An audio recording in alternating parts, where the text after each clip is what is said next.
All right, guys, so we're on the new Osmo. Hopefully the quality of this looks a lot better. So we are upgrading the vlogs. Today is a Saturday, so pretty chill day. Saturday I like to usually just catch up on some things that spill over from the previous week and just catch up on a few things there with work, and then essentially chill out the rest of the day, meet with some friends, hang out, do that sort of thing. So what I'm going to do now is I'm going to head over to a hotel just across the way from where I am, and it's a nice spot just to catch up on some work, and then there's a nice sunset there, so stay tuned for that. So one thing that's been on my mind really this whole year with our clients, we work with e-com brands, we do a lot of ads, creative, media buying, all that stuff, but this year we've really pushed forward in terms of our conversion rate optimization and landing page building and all that stuff. Like, I'm finding more and more, like the more brands I speak to and the more we experience growth with the brands that we're working with, the more important optimizing the full funnel is, because with the rising advertising costs and how hard it's becoming to get profitable CPAs on platforms like Meta and Google, it's so important to have the other side of the equation, the conversion rate and the AOV, optimized as well, right? So what we're doing is we're doing a bunch of landing pages, we're doing CRO A/B testing on the websites, and we found that if we can increase the conversion rate, increase the AOV, it gives us, like, it raises the ceiling for us to scale into, right? So I know you've probably heard tons of times, like,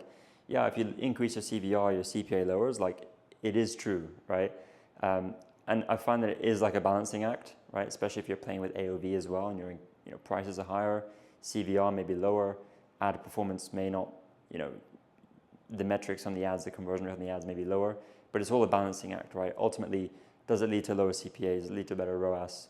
Overall blended NCPA, like all that stuff, does it lead to a better outcome, right? So that's why I've also been creating a lot of content this year on my YouTube channel around landing pages, around conversion rate, to really help you guys just in terms of what we're seeing, right, and what we're seeing working. And it doesn't have to be complex, right? We see a lot of the times that it just comes down to, especially conversion rate A/B testing on the website, optimizing the purchase experience, making it easy for customers to make a buying decision with you. And a lot of the time is just the information itself and also the placement of that information, right? So what I might be doing over the next few weeks is releasing some more videos around conversion rate optimization, specifically A/B testing, and like what A/B tests have worked for us across the board, and some A/B tests that you should definitely run on your store. All right.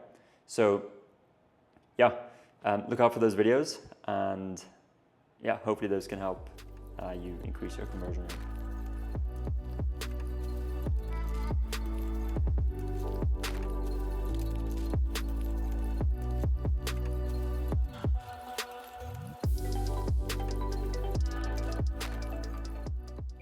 Alright guys, so just catching up on some work, about to just have a little bite to eat here. That's what we got, and gyozas.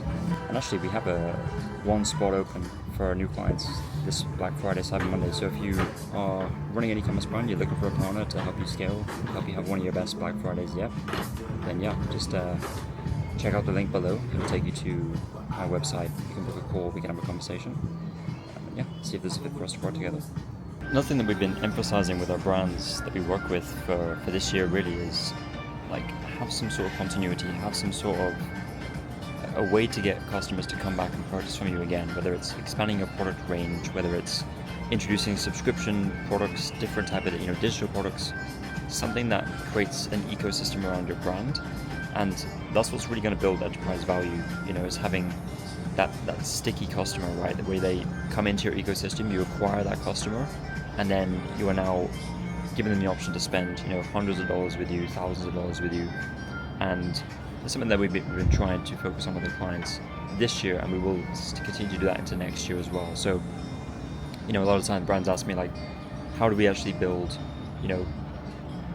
more lifetime value, right? And yes, you can have email and SMS marketing, and you can sell, as much as you want, but the fact of introducing new products into your ecosystem, and if you look at the biggest brands, look at their product ranges. It's a vast product range. A lot of the brands are focusing on a specific key segment of the market.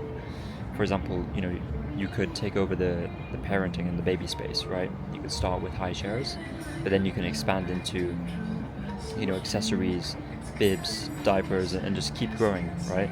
So this is the kind of mindset that I've been trying to hammer more into myself, start instilling that more in my team, my clients. So yeah, I definitely think about that. Think about what does the product roadmap look for you? If you have maybe one or two, maybe three main SKUs at the moment, you're always going to have one hero product that really takes the business to maybe 100k, 200k a month. But then what does it look like moving forward, right? So it's important to think about, and I think it's good to start establishing those foundations before you start growing. So at the time of recording this, it is the end of October, the 26th of October, and of course we are getting closer and closer to the best month of the year for e-commerce, which is November. With our brands, we are trying to start sales earlier, mainly because in November you have enhanced consumer demand, right? People are more likely to open their wallets and spend. So with that enhanced consumer demand, it's all about how can we maximize the amount of money they spend with us and make sure they spend with us, because everyone has a wallet share. They only have so much they can spend, and how do we make sure they spend it with us rather than other brands, right, or competitors? So starting earlier is one thing, kind of the first mover advantage. That is you're just bringing that consumer demand forward, right, into the earlier part of November. And even when we do this, we still see a spike on Black Friday and Cyber Monday themselves, like the days themselves. We still see a spike. So I wouldn't worry about bringing the sale too early and then not having a strong Black Friday, Cyber Monday itself.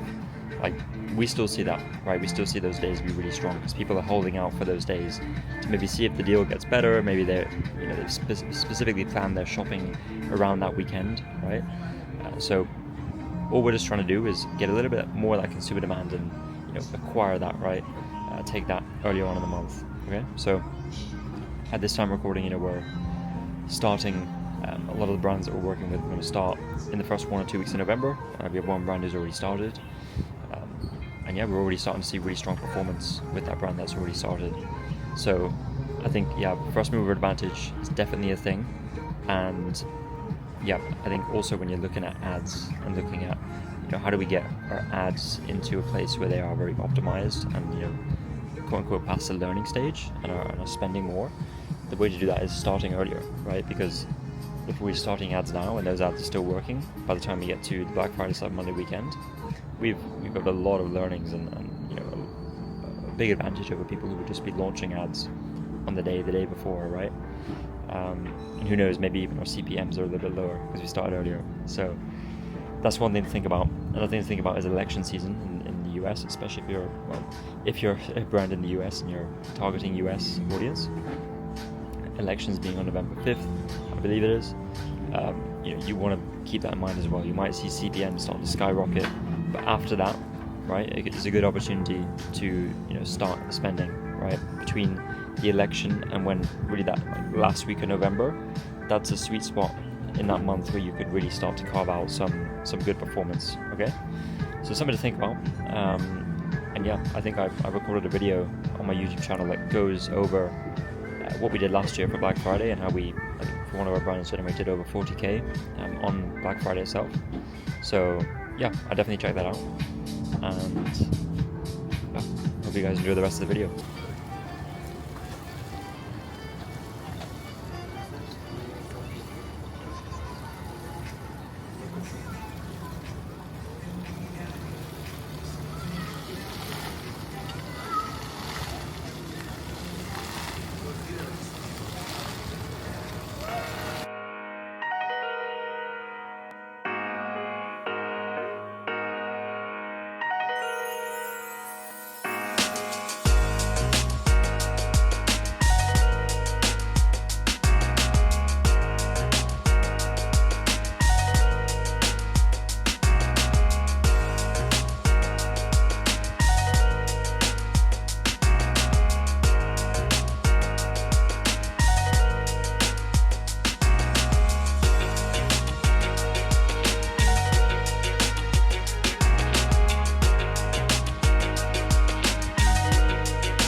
Alright guys, so just wrapping up the weekend here.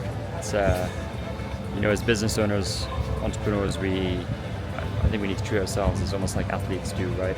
Like we use our brains instead of our bodies, you know, to work all throughout the week, and you need some time to relax your mind and prepare yourself for the week ahead. So yeah, this day was, you know, very relaxing, just recharging, and yeah, ready to get back at it tomorrow. Alright guys, if you enjoyed this vlog, this kind of content, let me know down below. You know, always want to hear what you guys have to say with the content, what you want me to talk about, all those sorts of things. So let me know, and yep, I'll see you in the next video.